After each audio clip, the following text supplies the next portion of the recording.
सुधीर के ऑफिस के एक सहकर्मी रवि के विवाह की 25वीं वर्षगांठ थी। उसने एक होटल में भव्य पार्टी का आयोजन किया था तथा बड़े आग्रह से सभी को सपरिवार आमंत्रित किया था। सुधीर भी अपनी पत्नी माधुरी और बच्चों के साथ ठीक समय पर पार्टी में पहुंच गए। सुधीर और माधुरी ने मेजबान दंपत्ति को बधाई और उपहार दिया। रवि जी ने अपनी पत्नी विमला से माधुरी का और उनके चारों बच्चों का परिचय करवाया।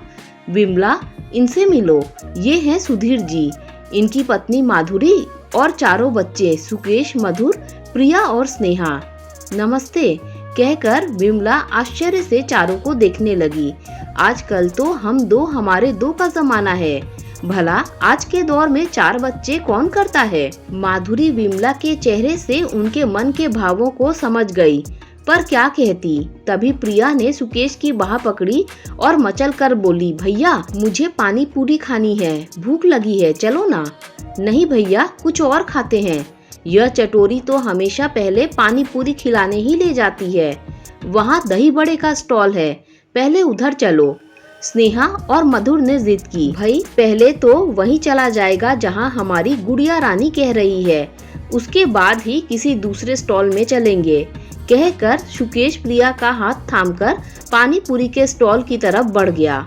मधुर और स्नेहा भी पीछे पीछे बढ़ गए।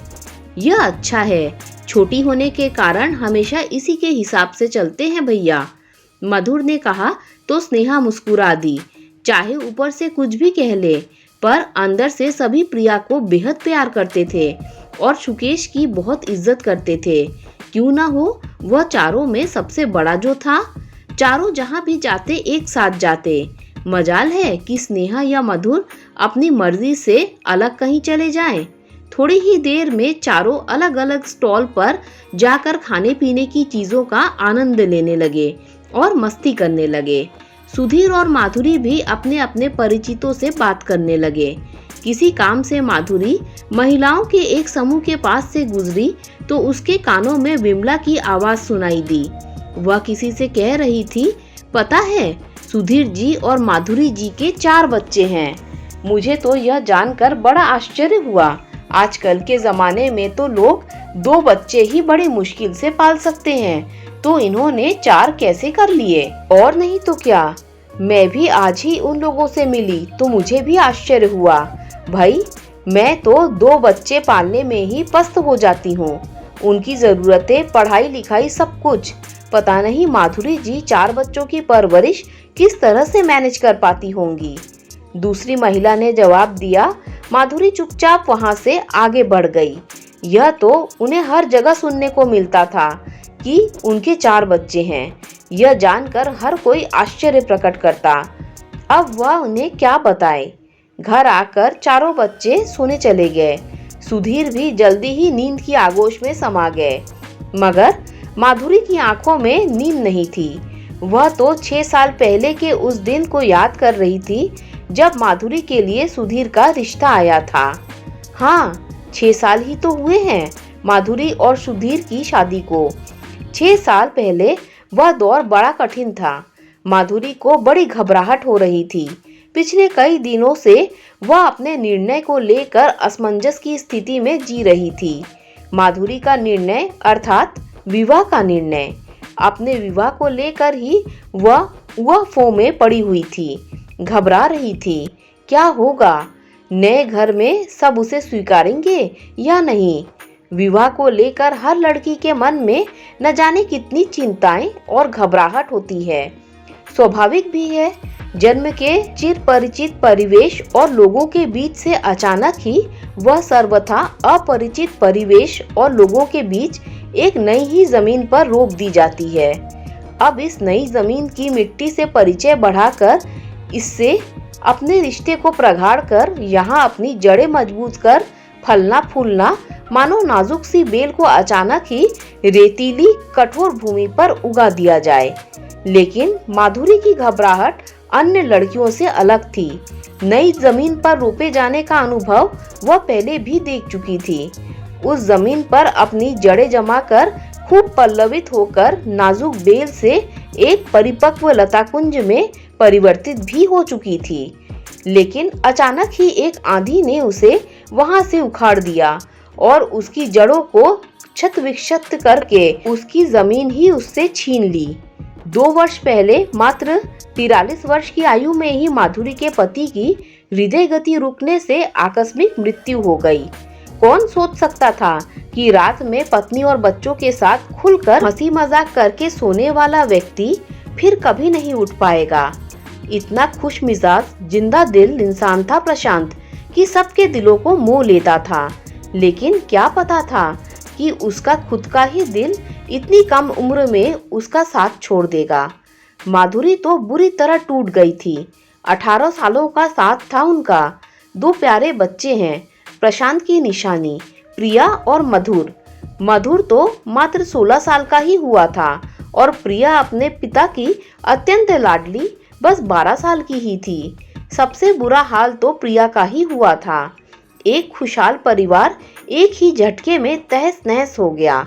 महीनों लग गए थे माधुरी को इस सदमे से बाहर आकर संभलने में। उम्र ही क्या थी उसकी, मात्र 37 साल। वह तो उसके माता पिता ने अपना कलेजा मजबूत करके उसे सांत्वना देकर इतने बड़े दुख से उबरने में उसकी मदद की। प्रिया और मधुर के कुम्हलाए चेहरे को देखकर माधुरी ने सोचा था कि अब ये दोनों ही उसका जीवन है। अब इनके लिए उसे मजबूत छत बनानी है। साल भर में ही वह काफी कुछ स्थिर हो गई थी। जीवन आगे बढ़ रहा था।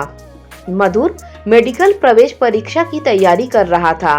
प्रिया भी पढ़ने में बहुत तेज थी, स्कूल में अव्वल आती। लेकिन माधुरी की सूनी मांग और माथा देखकर उसकी माँ के कलेजे में मरोड़ उठती। इतना लंबा जीवन कैसे काट पाएगी? अकेली कहाँ हूँ माँ, आप दोनों हो, बच्चे हैं, माधुरी जवाब देती। हम कहाँ सारी उम्र तुम्हारा साथ दे पाएंगे बेटा। बेटी शादी करके अपने घर चली जाएगी और मधुर पढ़ाई और फिर नौकरी के सिलसिले में न जाने कौन से शहर में रहेगा। फिर उसकी भी अपनी दुनिया बस जाएगी। तब तुम्हें किसी के साथ की सबसे ज्यादा जरूरत पड़ेगी। यह बात तो मैं अपने अनुभव से कह रही हूँ। अपने जीवन का सुख दुख बांटने समझने वाला एक हम उम्र साथी तो सबको ही चाहिए होता है बेटी, माँ उदास स्वर में कहती है। माधुरी उससे भी गहरी उदास आवाज में कहती है, मेरी जिंदगी में वह साथ नहीं है माँ। माधुरी का जवाब सुनकर माँ सोच में पड़ जाती है। माधुरी को तो पता ही नहीं था कि उसके माता पिता इस उम्र में उसकी शादी फिर से करवाने की सोच रहे हैं। 3 महीने पहले ही उन्हें सुधीर के बारे में पता चला था। सुधीर की उम्र 45 वर्ष थी। 2 वर्ष पूर्व ही ब्रेन ट्यूमर की वजह से उनकी पत्नी की मृत्यु हो गई थी। 2 बच्चे, 19 वर्ष का बेटा और 15 वर्ष की बेटी है। घर में सुधीर की वृद्ध माँ भी है। नौकर चाकरों की मदद से पिछले 2 वर्षों से वह 68 साल की उम्र में भी जैसे तैसे बेटी की गृहस्थी चला रही थी। माधुरी की माँ ने सुधीर की माँ को माधुरी के बारे में बताकर विवाह का प्रस्ताव रखा। सुधीर की माँ ने सहर्ष स्वीकार कर लिया। वयस्क होती बेटी को माँ की जरूरत का हवाला देकर और अपने बुढ़ापे का ख्याल रखने को उन्होंने सुधीर को विवाह के लिए मना लिया। मैं बूढ़ी कब तक तेरी गृहस्थी की गाड़ी खींच पाऊंगी और फिर कुछ सालों बाद तेरे बच्चों का ब्याह होगा। कौन करेगा वह सब भाग दौड़? और उनके जाने के बाद तेरा ध्यान रखने को और सुख दुख बांटने को भी तो कोई चाहिए ना। अपनी माँ की इस बात पर सुधीर निरुत्तर हो गए और वही सब बातें दोहराकर माधुरी की माँ ने जैसे तैसे उसे विवाह के लिए तैयार करवा लिया। बेटी, अकेलापन बांटने कोई नहीं आता। यह मत सोच कि लोग क्या कहेंगे। लोग तो अच्छे बुरे समय में बस बोलने आते हैं, साथ देने के लिए आगे कोई नहीं आता। अपना बोझ आदमी को खुद ही ढोना पड़ता है। सुधीर अच्छा इंसान है। वह भी अपने जीवन में एक त्रासदी सह चुका है। मुझे पूरा विश्वास है कि वह तेरा दुख समझकर तुझे संभाल लेगा। तुम दोनों एक दूसरे का सहारा बन सकोगे। माधुरी ने भी माँ के तर्कों के आगे निरुत्तर होकर पुनर्विवाह के लिए मौन स्वीकृति दे दी। वैसे भी वह अपनी वजह से माँ पिताजी को और अधिक दुख देना नहीं चाहती थी, लेकिन तब से वह मन ही मन ऊहापोह में जी रही थी। सवाल उसके या सुधीर के आपस में सामंजस्य निभाने का नहीं था। सवाल उन 4 वयस्क होते बच्चों के आपस में तालमेल बिठाने का था। वे आपस में एक दूसरे को अपने परिवार का अंश मानकर एक घर में मिलजुल कर रह पाएंगे? सुधीर और माधुरी को अपना मान पाएंगे? यही सारे सवाल कई दिनों से माधुरी के मन में 24 घंटे उमड़ते घुमड़ते रहते। जैसे जैसे विवाह के लिए नियत दिन पास आ रहा था, ये सवाल उसके मन में विकराल रूप धारण करते जा रहे थे। माधुरी अभी इन सवालों में उलझी बैठी थी कि माँ ने उसके कमरे में आकर सुधीर की माँ के आने की खबर दी। माधुरी पलंग से उठकर बाहर जाने के लिए खड़ी हुई ही थी कि सुधीर की माँ स्वयं ही उसके कमरे में चली आई। उनके साथ 14-15 साल की एक प्यारी सी लड़की भी थी। माधुरी को समझते देर नहीं लगी कि यह सुधीर की बेटी स्नेहा है। माधुरी ने उठकर सुधीर की माँ को प्रणाम किया। उन्होंने प्यार से उसके सिर पर हाथ फेरा और कहा, मैं समझती हूँ बेटा, इस समय तुम्हारी मनोस्थिति कैसी होगी। मन में अनेक सवाल घुमड़ रहे होंगे, स्वाभाविक भी है। मैं बस इतना ही कहना चाहूंगी कि अपने मन से सारे संशय दूर करके नए विश्वास और पूर्ण सहजता से नए जीवन में प्रवेश करो। हम सब अपनी अपनी जगह परिस्थिति और नियति के हाथों मजबूर होकर अधूरे रह गए हैं। अब हमें एक दूसरे को पूरा करके एक संपूर्ण परिवार का गठन करना है। इसके लिए हम सबको ही प्रयत्न करना होगा। मेरा विश्वास है कि इसमें हम सफल जरूर होंगे। आज मैं अपनी ओर से पहली कड़ी जोड़ने आई हूँ। एक बेटी को उसकी माँ से मिलाने लाई हूँ। आओ स्नेहा, मिलो अपनी माँ से, कहकर उन्होंने स्नेहा का हाथ माधुरी के हाथ में दे दिया। स्नेहा सकुचाकर सहमी हुई सी माधुरी की बगल में बैठ गई तो माधुरी ने खींचकर उसे गले से लगा लिया। माँ के स्नेह को तरस रही स्नेहा ने माधुरी के सीने में मुंह छुपा लिया। दोनों के प्रेम की उष्मा ने संशय और सवालों को बहुत कुछ धो पोंछ दिया। बस अब आगे की कड़ियाँ हम माँ बेटी मिलकर जोड़ लेंगी। सुधीर की माँ ने कहा तो पहली बार माधुरी को लगा कि उसके मन पर पड़े हुए बोझ को माँ जी ने कितनी आसानी से उतार दिया। जल्द ही एक सादे समारोह में माधुरी और सुधीर का विवाह हो गया। माधुरी के मन का बचा कुचा भय और संशय तब पूरी तरह से दूर हो गया जब सुधीर से मिलने वाली पितृवत स्नेह की छत्र छाया में उसने प्रिया को प्रशांत के जाने के बाद पहली बार खुलकर हंसते देखा। अपने बच्चों को लेकर माधुरी थोड़ी असहज रहती, मगर सुधीर ने पहले दिन से ही मधुर और प्रिया के साथ एकदम सहज पितृव्रत व स्नेहपूर्ण व्यवहार किया। सुधीर बहुत परिपक्व और सुलझे हुए इंसान थे और माजी भी। घर में उन दोनों ने इतना सहज और अनौपचारिक अपनेपन का वातावरण बनाए रखा कि माधुरी को लगा ही नहीं कि वह बाहर से आई है। सुधीर का बेटा सुकेश और मधुर भी जल्दी ही आपस में घुल मिल गए। कुछ ही महीनों में माधुरी को लगने लगा कि जैसे यह उसका जन्म जन्मांतर का परिवार है। माधुरी के माता पिता भी उसे अपने नए परिवार में खुशी से रचा बसा देखकर संतुष्ट थे। दिन पंख लगाकर उड़ते गए। सुधीर का साथ पाकर माधुरी के मन की मुरझाई लता फिर हरी हो गई। ऐसा नहीं कि माधुरी को प्रशांत की और सुधीर को अपनी पत्नी की याद नहीं आती थी, लेकिन उन दोनों की याद को वे लोग सुखद रूप में लेते थे। उस दुख को उन्होंने वर्तमान में कभी हावी नहीं होने दिया। उनकी याद में रोने के बजाय वे उनके साथ बिताए सुखद पलों को एक दूसरे के साथ बांटते थे। सोचते सोचते माधुरी गहरी नींद में सो गई। इस घटना के 10-12 दिन बाद ही सुधीर ने माधुरी को बताया कि रवि जी और उनकी पत्नी उनके घर आने के इच्छुक हैं। माधुरी उनके आने के पीछे की मंशा समझ गई। उसने सुधीर से कह दिया कि वे उन्हें रात के खाने पर सपरिवार निमंत्रित कर लें। 2 दिन बाद ही रवि जी और उनकी पत्नी और दोनों बच्चों को लेकर डिनर पर आ गए। विमला माधुरी की हेल्प करवाने के बहाने किचन में आ गई और माधुरी से बातें करने लगी। माधुरी ने स्नेहा से कहा कि प्रिया को बोल दे डाइनिंग टेबल पर प्लेट्स लगाकर रख देगी।